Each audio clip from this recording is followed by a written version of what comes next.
All right, guys, Yeah. we're going to get started. Thank you very much. I'm going to call this committee to order. Treasurer, if you take the roll. Mr. Peretti. Here. Mr. Brown. Here. Ms. Zeranin. Yes, here. Ms. Hudson. Mr. Johnson. Mr. Robinson. Here. And Mr. Stewart. Okay, you have a quorum, four Excellent. members present. So I'm just going to go over the agenda real quick. Today's going to be a quick meeting and just a couple of housekeeping things as well and updates. We're going to have approval of our minutes, our monthly financials, and then our appropriations resolution for fiscal year 17. It's more of a formality, and Scott will be able to get into that. Go ahead. Slight correction, fiscal 18. 18. That's what I'm wondering. We're in 17 right now. Yeah, and well, we'll explain that in a minute, but what we really want to talk about here is 18. Okay.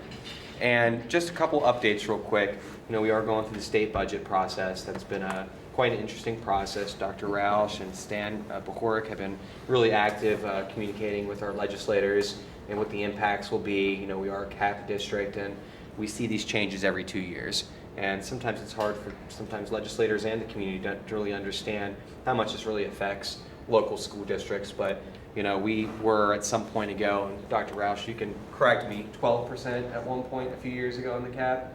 10.5%. Then we went to 7.5%. The current budget that was introduced had us at 5.5 or 5%. The House chamber moved it to 5.5. The Senate chamber right now currently has it at 4.1 and 4. Those have real effects.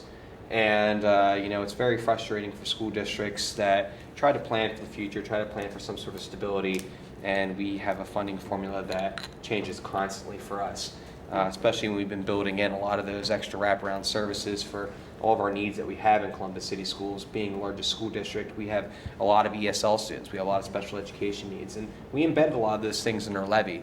And these are the things that we want to make sure that we're delivering to the public.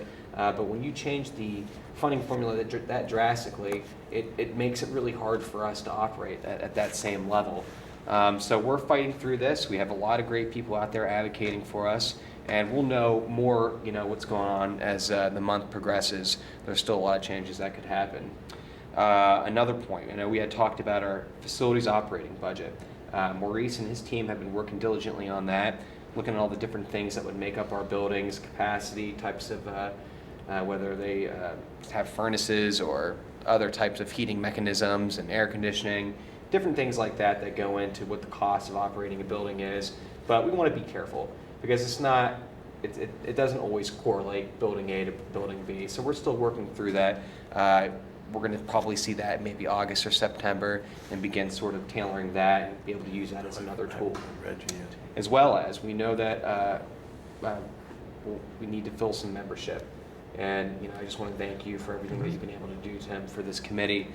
We have been meeting and had a great list of folks. Right now, we'll be reaching out to them this month in July and finalizing our picks. So we'll have a full committee moving into August as well.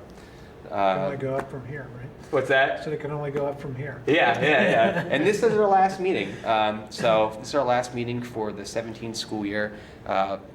July is pretty much quiet here in the school district, and there are still folks here, but I saw that. But it will be quiet, so we'll be able to pick back up in August, and we'll send out an email once we get the new members to kind of finalize a date, which kind of works, and get those members up to speed and everything else. So with that, I would like to take a look at the meeting minutes, and if anyone has any objections to that, I would move to approve those minutes. So moved. Second? Second. All right. All those in favor? Aye. All those opposed, same sign. All right, meeting minutes are approved.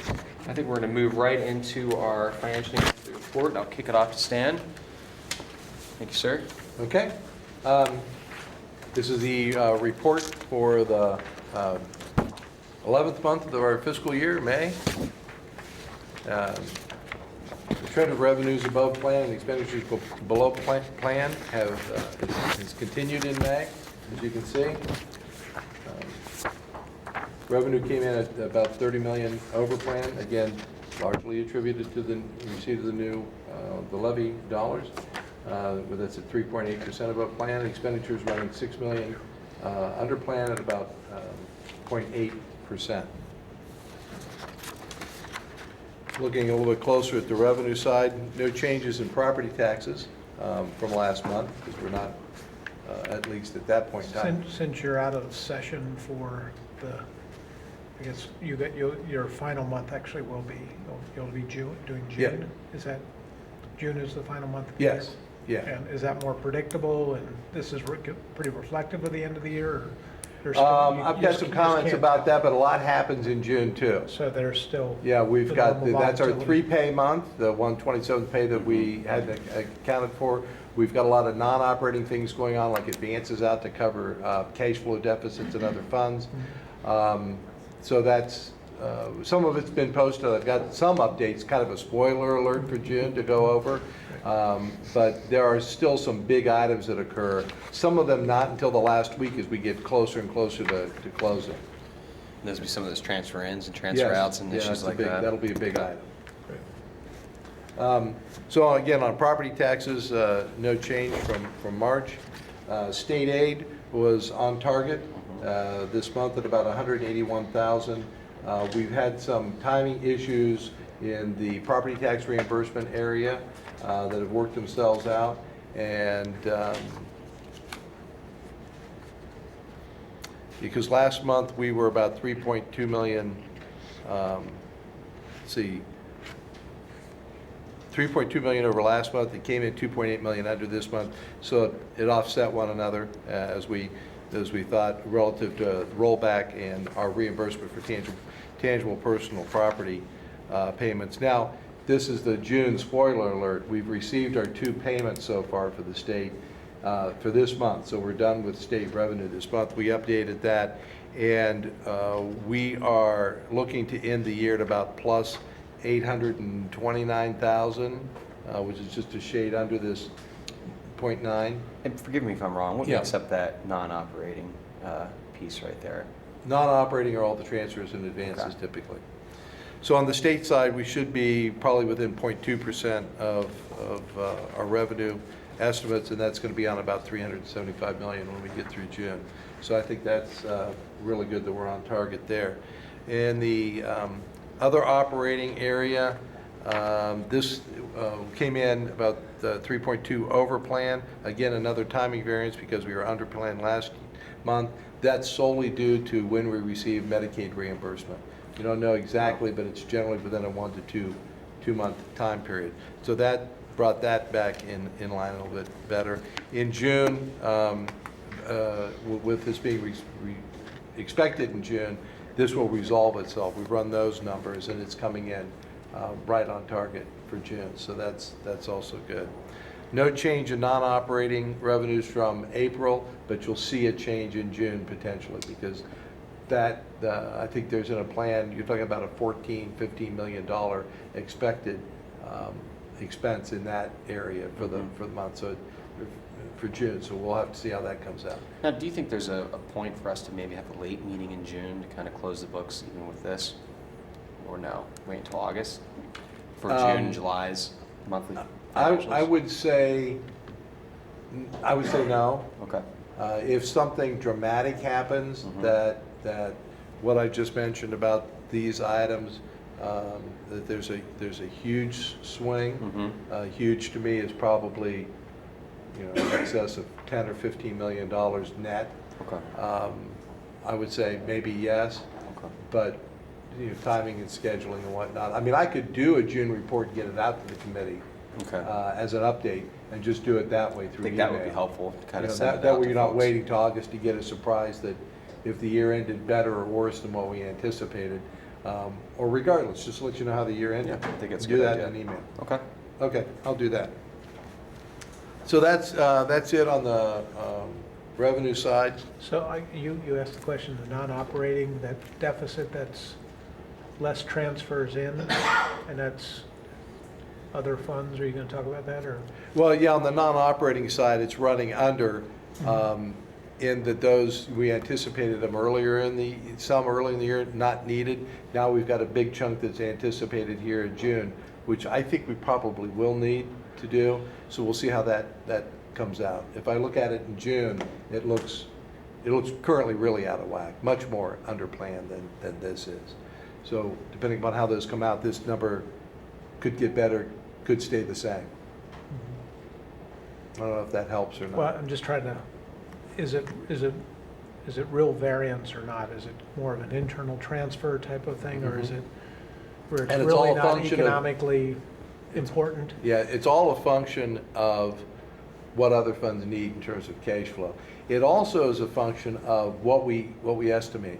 I believe it's in this line where at one point we estimated 30 million, and you get a line on, in revenue and a line in expense, so you make them 30 and So 30. it just washes out. Yeah, so it washes out. But if I assume 30 and 30 and our expenses are really running, 12 and 12, then that creates this huge variance that gives rise to a question. So I think we backed it to 20, and I'm thinking about backing it down to maybe 15 above and below the line there. But as we're looking at this, we should really think of this as a $40 million positive variance, because the non-operating washes out on the expense side.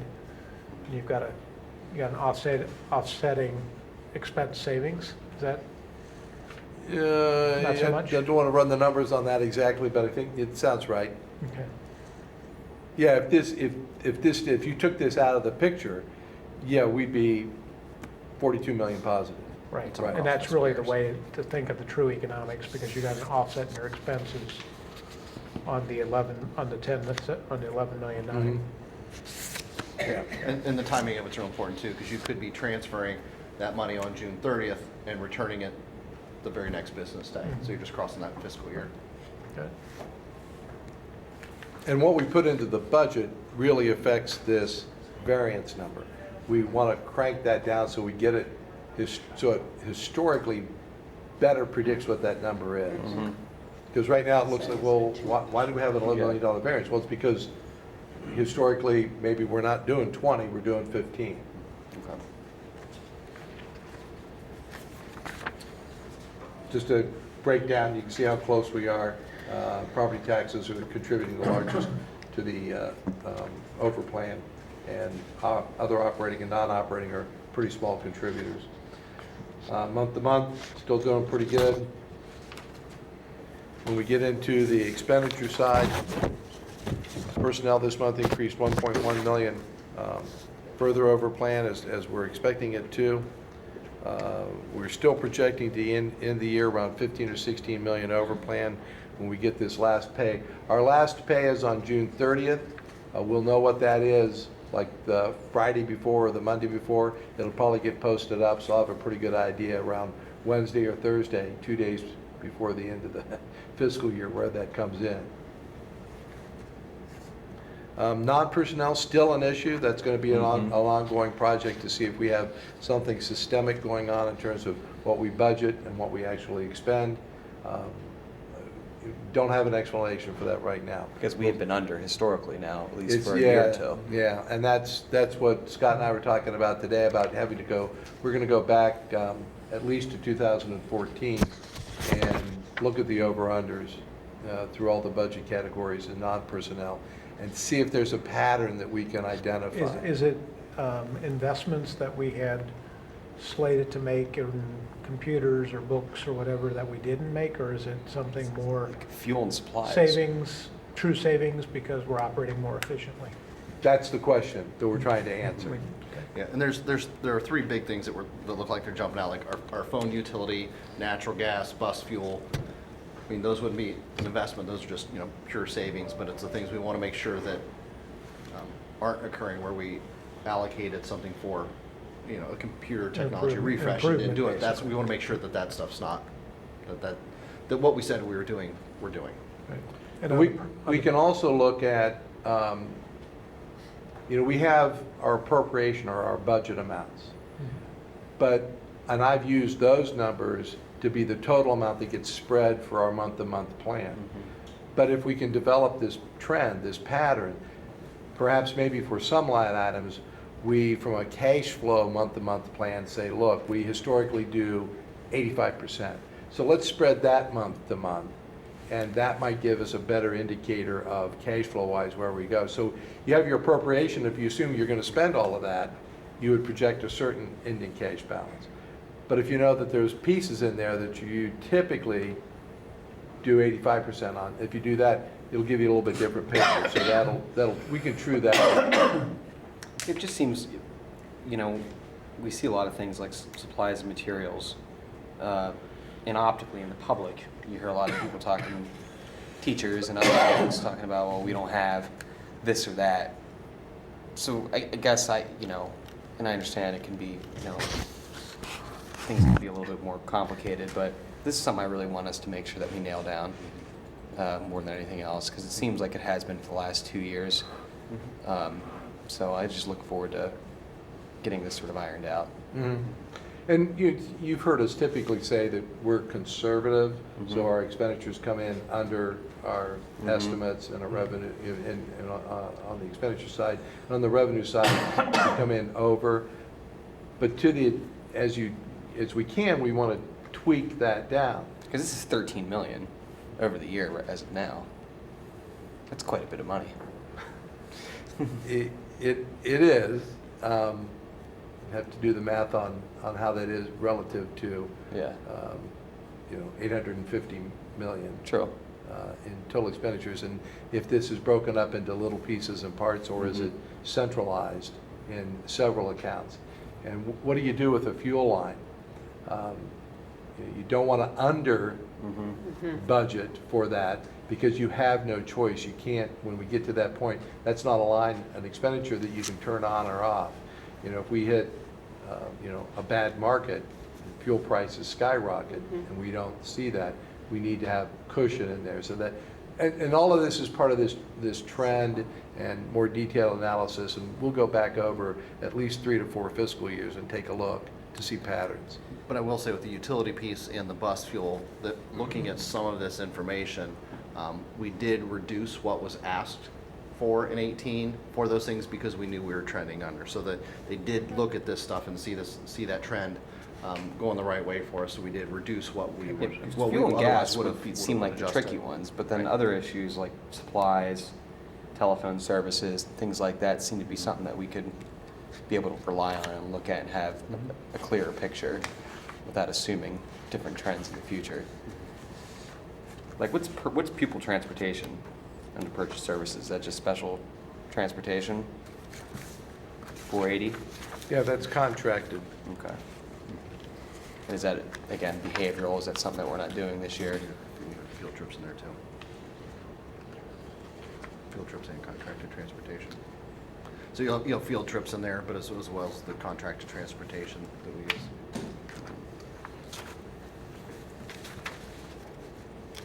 I was just flipping through our. Well, it's a work in progress. We'll get there. I'm confident in that. And that was Oh, kind of why there we, we go. why I kind of was laughing, earlier, that this is, now that school's out, this is where we really get into this stuff, because it's hard for us to sit down with folks as they're trying to get Absolutely. buildings, kids out. Absolutely. Buildings closed up. So now's when we're really going through and drilling down to this and engaging in those conversations with budget managers to make sure that, what we have in our budget and in our plan is. Yeah, because do we'll we be have starting the right- that here in the next few months Yeah. already. Okay. All right, Sam. On the community schools, we're right on target. Again, those deductions come through the state foundation payments. We've had both of them, they're posted up.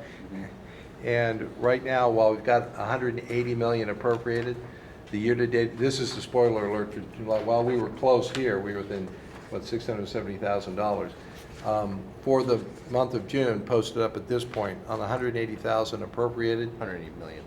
gosh, 180 million, I guess we would take 180,000. 180 million, we're at 180 million, $3,585. So we're likely going to have to make an appropriation adjustment just for that $3,585, which is okay, but to say it's on target would be, I think, appropriate. Is that your sense, enrollment then pretty much hit where you expected it to hit in terms of number of kids versus the mix of kids? I know that's really hard to tease out. Do you have any insight? I mean, you hit it right on the mark. Is it? I think this was something that we had to nail down as you first became treasurer. This is another one of those things that wasn't really quite on target, and we were over appropriating or on, yeah. Well, What we expected, yeah. Under. and we had to look for some. Under-appropriated.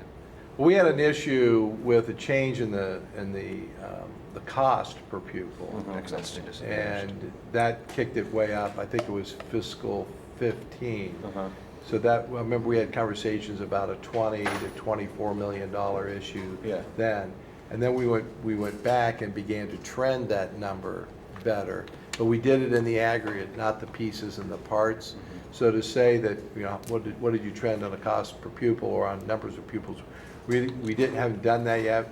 That's our intention that this coming year, because we're going to get asked the question, which went up? Was it the cost per pupil or was it the number of pupils? Yeah, But is it right now, market share, is it a? right, we just did it at the aggregate level to try and get the right appropriation in there. And then, as I mentioned, I think last month, there are some other items that flow through these object codes that we hadn't specifically identified. And it's $500,000 or $600,000 worth of like College Credit Plus expenses. So again, work in progress, learning, drilling down more, and making it more detailed where there's value to do detail. I don't want $10 bills chasing a $1 expense. But in many of these instances, as we look at it, we should be able to get it, certainly on the annual, figured out. Month to month may be a little bit shakier. Non-operating side, no change. And as I said, in general, we're just 6 million under plan so far, which is about 0.8%. What makes this up again real quick? I know it's not. The non-operating, Yeah. those are mainly transfers. Okay. And So advances. it's kind of the net between that It's the 12 million and transfer. the 6 million. You got a net of $6 million under in terms of inflows net. Mhm. Is that kind of? Yep. Because they should, you plan for them to be equal, but they're not, because as Scott mentioned earlier, you've got the outs occurring in one year and the ins occurring the next. So A general that's just- assumption That's just that, timing. yeah, the general assumption that they should be the same all along, every year, that's not a perfect assumption. And there we go. Just to break down the expenditures, you can see again, as always, personnel and community schools are our largest expenses. Month to month, it looks like it patterns it fairly well. And that's it for May, and the spoiler about some of the issues in June that we see already. And I'll be sure to get the June report out by mid-July and see how it all. And if there's anything we need to explain or kind of talk about the transfer in, transfer out, maybe we could highlight that within the email. Okay, Okay. that's it for the monthly report. Any other questions? Eric? All right, with that, we are going to then move on to item 4, our appropriations resolution amendment. I realized I did not print that out. I realized that we did not print that out. You did not. But I have the 903-page book if anyone would like to, borrow it and take it home this evening. I think people want to see on the desk on like when we do You know- it. Like I want someone to come out with a cart. We and just print start out, we plopping print out it on one. front of the board We print out members. one so we have it. And it makes an incredible thud when it hits the desk, so we did check it out, so. Mike squealed. But the appropriation resolution, we do have it, we have it out here electronically with a draft on it. So it does match all of the budget requests. So this document is online, it's on here, so we've got the budget narratives for each OPU, as well as every operating unit in a statistical section that takes those and breaks them down to the 3-digit object that really goes down and it compares 16 and 17 as well as 18 and what that change is. So that information is there. And I know It's I been a keep big saying departure from where we were. Mm-hmm, the 2-page resolution. It was the one, I think, yeah, about Was the it one one? page, but It was a half this page. is, we've come a long way. And, Good. and I will say, it's just, And it's worked because we Yes. had some conversations of when things do change, you go from area to area, it would have to come through here. And I don't think we had it happen one time where we've actually had to come back and approve some of the transfer, have we? far between. this year. Very few. This year we have not. Yeah. I had to think about that, and I was Yeah. afraid to say something to fear of jinxing ourselves in the next 15 days. It won't happen, we'll wait. But even the first year, last year when we did that, I think there were there were two instances. One was a shifting of responsibilities from information technology to the Office of Accountability. So it wasn't an increase, but it was just moving it from, one OPU to another. And then another one was a legal contract in regards to the win-win, which was something new, but we knew what that was. So the process worked, because prior to that, the transfers that we made honestly took up a binder like this, and we haven't had any this year. And it's good too, because we've done a lot of presentations about this process in the state and even nationally. We are actually doing a presentation at the end of this month with Government Finance Officers Association. Now, when I make this comment, I am joking because it's being recorded. But at our state association meeting, we did that, and I did kidnap the state superintendent because he was there speaking, and I said, Paulo, if you have 5 minutes, because he's very interested in this process. And so we talked. I said, there are 3 districts that we're presenting, and I would love for you to come hear this. So we sent out a special invitation for somebody from ODE to talk about this and possibly even do a webinar that we could broadcast statewide, which I think would be incredible for the That'd be district. It'd be fantastic. great PR for us to get that out there. But it's working. But we've got more work to do, because we need to drill down into what those variances are, and working with our budget managers to really get into the details of it. So it's each year we keep getting further and further down into the weeds, and it's been well received, and we're getting great feedback on it. So that's working very well. On this, so you see here the general fund. This is the general fund piece, and the appropriation resolution will approve the salary and benefits as one number, and that number came from the October 5-year forecast. So you'll see the $584,500,000 for salary and benefits, and then the $291 million is broken down by operating unit. So for all the schools, all the departments, they're spelled out here. Once we get beyond that, then we get back into what we used to do, and it's still legally allowed, approving everything by fund. Yeah. So everything from here down between now and June 30th can change. So you'll see there's a lot of grants. So what we've done, for example, with our permanent improvement fund. This year we received a half-year collection for the new levy. So this year we received $2.2 million. Well, next year in FY18 we'll get a full year collection. So we've put in, just for draft so you can see it now, $4.4 million. Okay. But we also know that whatever we didn't spend this year, that will get added to it. So we won't know that true number until we hit the end of the fiscal year. So then these numbers will grow, because we'll account for the cash on hand to make the adjustments. There are some pieces that we're still dealing with pending state and federal approval and release of allocations. We still don't have all the allocations for some of our federal grants. So what we've done in here for draft purposes is we've just left the FY17 number here so you can see it. But when it goes to the board on the 30th, once we receive, for example, our Title III allocation for limited English proficient students, we don't have that number yet. So we're going to have to plug that into this document for the board to approve. So just for clarification, at the top, the header was, this is the fiscal 18? This is fiscal 18. But the yes. header said 17, and I, There's a revised, date. original revised, and then. Oh, the original. That's the date that it's effect. So from 7/1 of 2017 through 6/30/2018 is Day fiscal year one. 18. Gotcha. So what we'll do here is, so as we go It's not forward. it's the beginning date of that fiscal year. Yes, and so what this is they're the same. So if we would come back in July and have the board change it, that second column would have that board meeting date, Okay. and it would say revised, because right now they match. It's the date it's revised. Yes, so then they can see from one change to the next, that they can compare what the most recent was to what they're being asked to approve. And then off the right, we put in what the difference, and then if there's any changes to that an allocation is increased, or, for example, the transfer we did from IT to accountability, you'll see a negative number here and a positive number, and then we'll match those up and explain it so that it's not just numbers, but there's reason behind it. Great.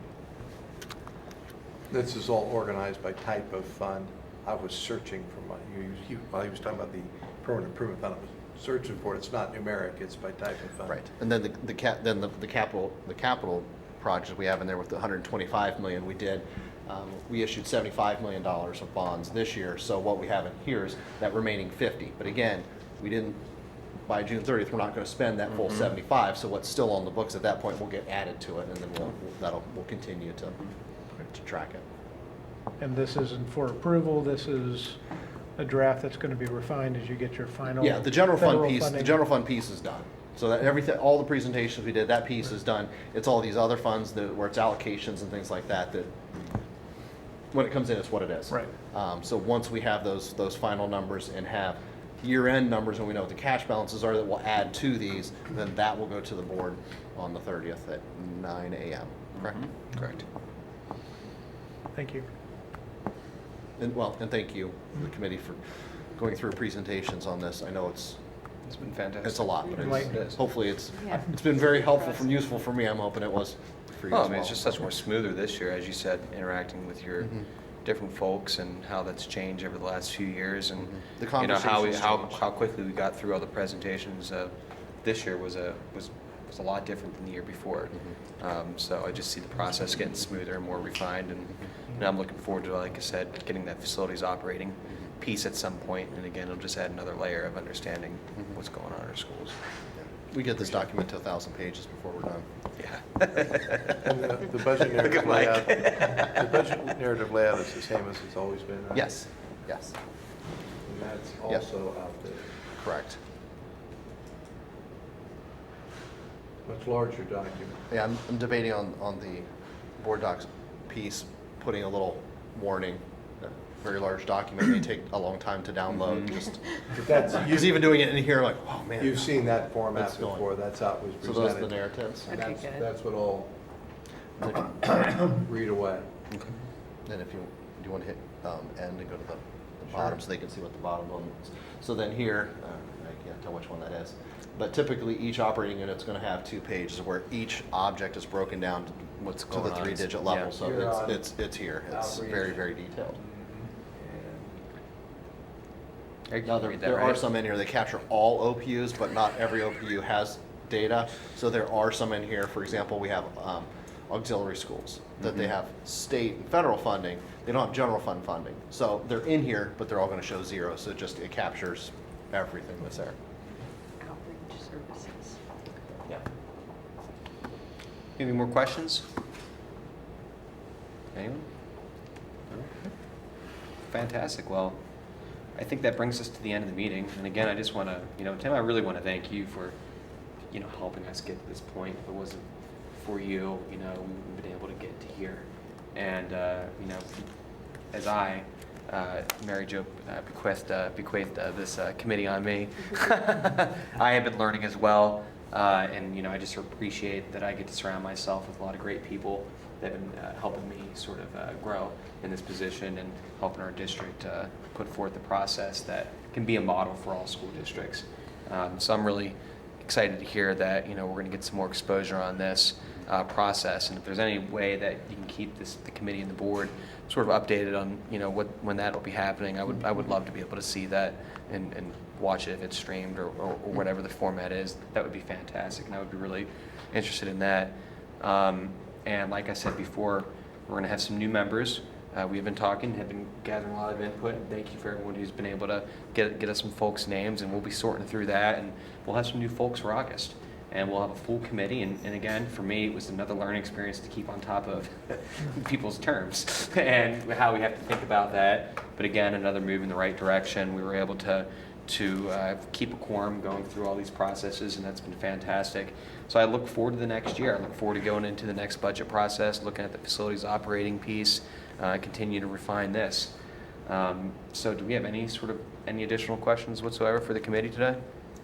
Well, I guess my question is, Sure. I know we're still up in the air on where the state's going to come with setting the cap. So, Maybe we could also keep the committee informed on that, Yeah. how that happens. And it could go, there are a lot of things that can happen. And Eric has been exposed to the legislature for quite some time. I can remember when in 2000, in 2008, I think we had a continuing resolution issue. 09, yeah, 09. And, that's a real possibility. And I'm not really sure how that really all works itself out for school funding. I know it had some what was it, some Medicaid and Medicare or Medicaid dollars or something like that that has? I would actually, from a function standpoint, I'm not sure how that works. I don't know, Mike, if you remember when we were here, how that worked, if they had a continuing resolution or not. I don't know how the functional side worked. I just know that we got a continuing resolution passed for a couple of weeks. It was odd. So we've set our next fiscal year budget, and now are you assuming the 4.14 cap, or or we're still at 5, or what? Our 5-year forecast is based off of what we knew at that time, since we Okay. have to have it done at a certain point. Oh, And okay. It was 7, but we did the 5-year forecast on 5. We Well, did that's- we did the forecast on 5 back when. That's when we had the 3 executive scenarios, the and 2, that- and that. 3, That's right. mix Yes. and match, and When we we- settled on 5. Yeah, when Okay, we talked then that's about it, good. and we said, look, the only thing we know is the executive proposal, so we put 5 in. But when we ran those numbers versus what we had in October at 7.5, it created a deficit out in 21 that we immediately, because we kind of figured that might be a cap on the cap, if you Yeah, will. Yeah. And so there were some adjustments made in non-personnel and personnel in the planning part The to timing. Okay, yeah. begin to mitigate that deficit. So that's what this appropriation resolution is based on. It's the 5% assumption, less some changes. And I'm trying to remember, did the changes net about 16 million? I can't. Over biennial, Okay. there was a number in the paper, I was trying to remember the stated value for Columbus between I assume the House, or the governor's budget, House budget and the Senate budget. And that's probably about a good proxy between the 5 and the 4, right? Correct. Eric, what was that number between the 5 and 4%? About 9 million or something like It was, they threw out a 9 million and change Yeah. number. Yeah. And that was for the biennial, or is it per annum? that? That would be for. I think it was for the biennium. So it'd be about 4.5 million per year of impact Yeah. But we're extrapolating that out for another 2 years. for compounding. So one of the assumptions that we'll be talking about as we either update the May forecast for discussion purposes, July, August, but certainly when we roll into August and we begin to prepare the October forecast is, what assumption do we want to make about the out years? And that, to me, is, the importance of that is rising as we get more certainty for the 18-19 biennium. Once we get that certainty, then we don't have to worry about that, but the out years is what's of concern. So we'll have here, as well as with the board, a conversation about what do you want to assume?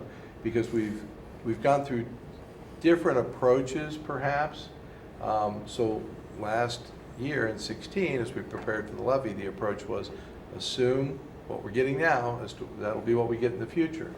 Well, now we get 12 months later, and we have a little bit more experience, so we touch the stove and we go, ooh, that's hot. So do you want to change that assumption? Do you want to assume if it comes out at 4 and 4 again? Do you want to assume 2 and 2? Something in between? And while that might not be terribly dramatic, when you look at it now, it's important. And so you're trying to, It's a huge swing. you don't want to come in under, Small, because right, yeah.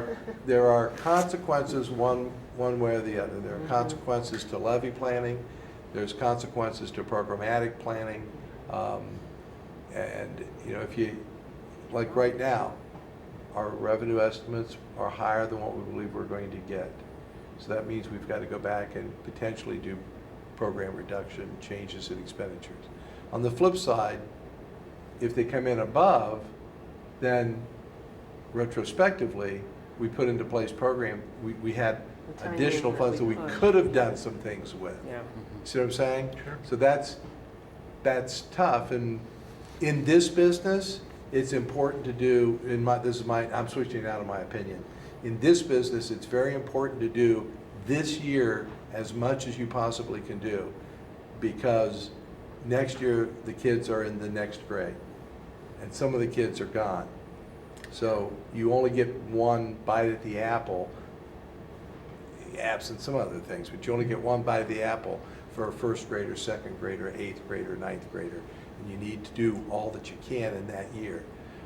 So I don't want to look retrospectively and go, boy, we had another $120 million, simply because we were too conservative. And that's why we sit here and we talk about that, so that it's not just me making that decision or Scott making that decision, or God forbid Mike making that decision.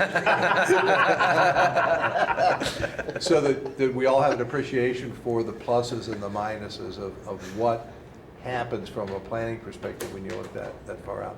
I will say that I've begun to prepare an even longer forecast period, and just so that we can see cycles.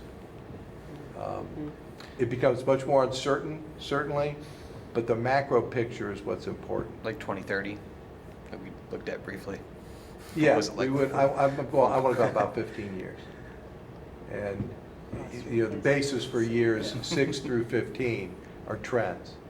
And we've sat down and calculated different trend rates based upon things that happen in the various categories. You know, is a 7-year trend legit, or should it, because things happen, should it be a 3-year trend number?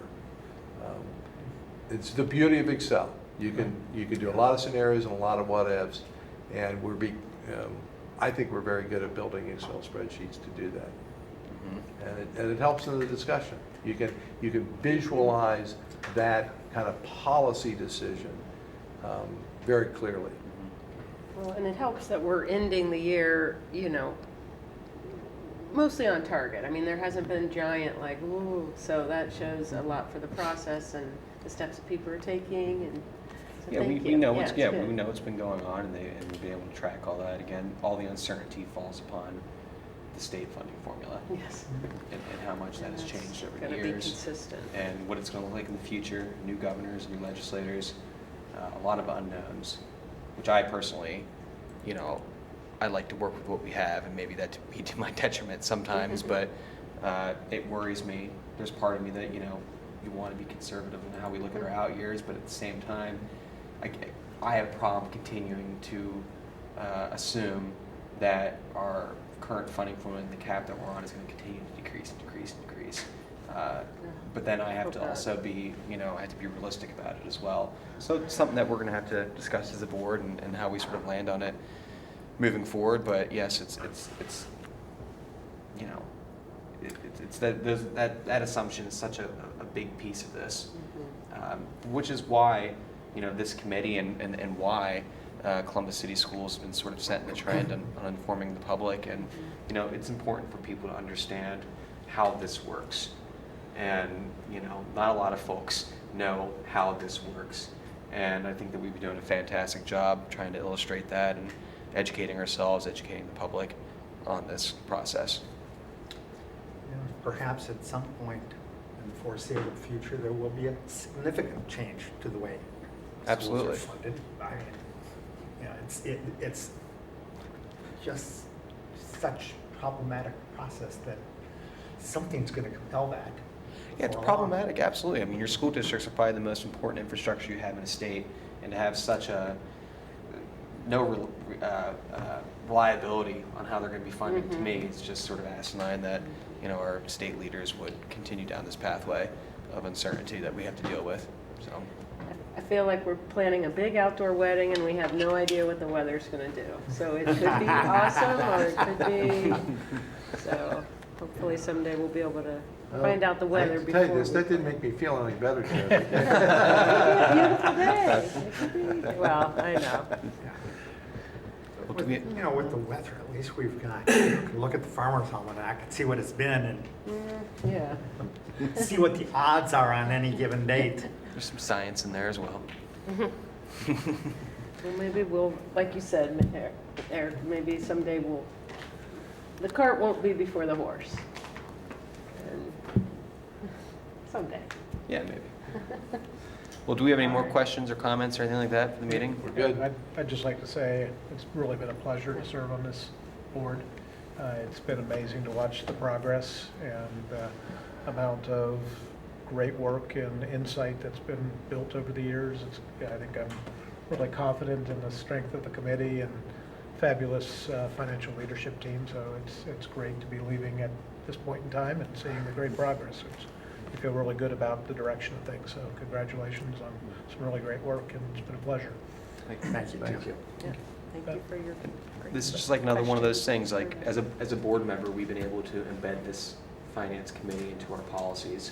So it's one of those things that, you know, I always think of as a board member, you know, what can we do to make sure that certain things are done in the future, so that when we're gone, that these sort of mechanisms are still, Sure, right. still I moving. think the community takes a lot of comfort in the fact that there's just much more oversight and Absolutely. insight, Oh, yeah. Absolutely. transparency. It's great. Absolutely. Thank you. Yeah, we've come a long way. Thank you. All right. Thank you, sir. Yeah, well, Well, I move to adjourn the meeting. Second. All right, all those in favor say aye. aye. Same sign, Renee? All right, thank you very much, guys, really Thank you. appreciate So it. we'll see Thank in you so much. August, Right?